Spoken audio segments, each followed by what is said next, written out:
நீதிமன்றம் விசித்திரம் நிறைந்த பல வழக்குகளை சந்தித்திருக்கிறது. புதுமையான மனிதர்களை கண்டிருக்கிறது.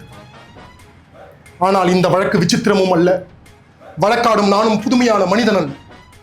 வாழ்க்கை பாதையிலே சர்வசாதாரணமாக தென்படக்கூடிய ஒரு ஜீவன் தான் நான். கோவிலிலே குழப்பம் விளைவித்தேன். கோவில் கூடாது என்பதற்காக அல்ல, கோவில் கொடியவரின் கூடாரமாக இருக்கக்கூடாது என்பதற்காக.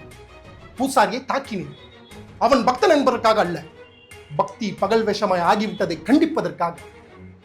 உனக்கு ஏன் இவ்வளவு அக்கறை, உலகத்தில் யாருக்கும் இல்லாத அக்கறை என்று கேட்பீர்கள். நானே பாதிக்கப்பட்டேன், நேரடியாக பாதிக்கப்பட்டேன். சுயநலம் என்பீர்கள். என் சுயநலத்திலே பொதுநலமும் கலந்திருக்கிறது. ஆகாரத்திற்காக அழுக்கை சாப்பிட்டு தடாகத்தை சுத்தப்படுத்துகிறதே மீன்.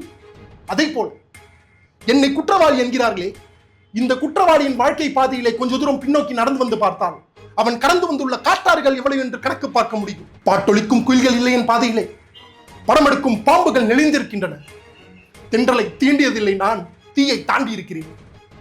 கேளுங்கள் என் கதையை. தீர்ப்பு எழுதுவதற்கு முன் தயவு செய்து கேளுங்கள். தமிழ்நாட்டிலே இந்த திருவிடத்திலே பிறந்தவன் நான். பிறக்க ஒரு நாடு, பிழைக்க ஒரு நாடு. தமிழ்நாட்டின் தலையெழுத்துக்கு நான் விதிவிலக்கா? ரங்கூன் என் உயிரை வளர்த்தது, உயர்ந்தவனாக்கியது. திருமண கோலத்திலே இருக்கும் என் தங்கையை காண வந்தேன். மோசடி வழக்கிலே ஈடுபட்ட குற்றவாளி கூண்டிலே உங்கள் முன்னால் நிற்கலாதே, இதோ இந்த ஜாலக்காரி சாதி. இவள் வலையிலே விழுந்தவர்களில் நானும் ஒருவன். பணப்பெட்டியை பறிகொடுத்தேன், பசியால் திரிந்தேன், மெலிந்தேன், கடைசியில் பைத்தியமாக மாறினேன். காண வந்த தங்கையை கண்டேன், கண்ணற்ற ஓவியமாக, ஆம் கைம்பெண்ணாக. தங்கையின் பேரோ கல்யாண், மங்களமான பெயர். ஆனால் கழுத்திலோ மாங்கல்யம் இல்லை. செழித்து வாழ்ந்த குடும்பம் சீரழிந்து விட்டது. கையிலே பிள்ளை, கண்ணிலே நீர். கல்யாணி அலைந்தால் கல்யாணிக்காக நான் அலைந்தேன். கல்யாணிக்கு கருணை காட்டினார்கள் பலர். அவர்களிலே காளையர் சிலர் கைமாறாக அவள் காதலை கேட்டனர். கொலை வழக்கிலே ஈடுபட்டு கைதியாக நிற்கிறானே, இதோ இந்த கொடியவன் வேணு. இவன் பகட்டால் மயக்கம் கொன்றான் என் தங்கை.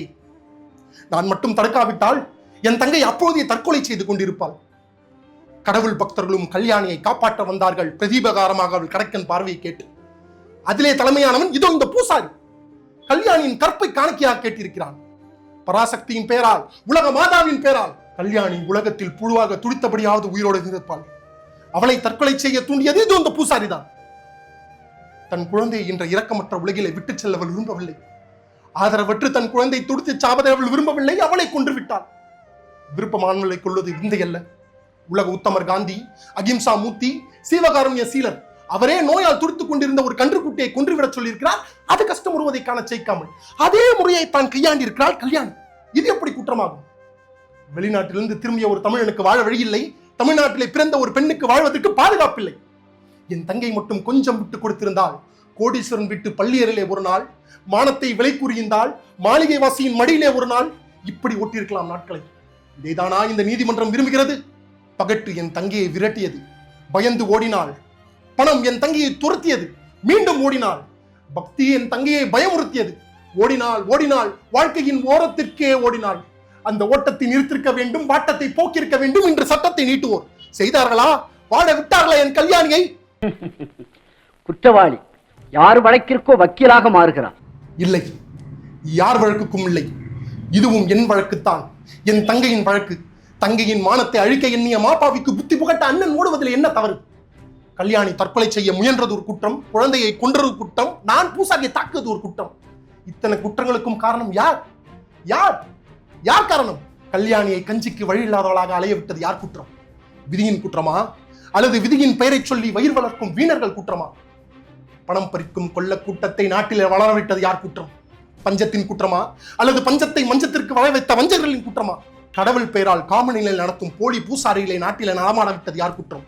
கடவுளின் குற்றமா, அல்லது கடவுள் பெயரை சொல்லி காலக்கேவல் நடத்தும் கயவர்களின் குற்றமா? இத்தனை குற்றங்களும் களையப்படும் வரை குணசேகரனும் கல்யாணிகளும் ஓயப்போவதில்லை. இதுதான் எங்கள் வாழ்க்கை ஏட்டில் எந்த பக்கம் புரட்டி பார்த்தாலும் காணப்படும் பாடம், பகுத்தறிவு, பயனுள்ள அரசியல் தத்துவம்.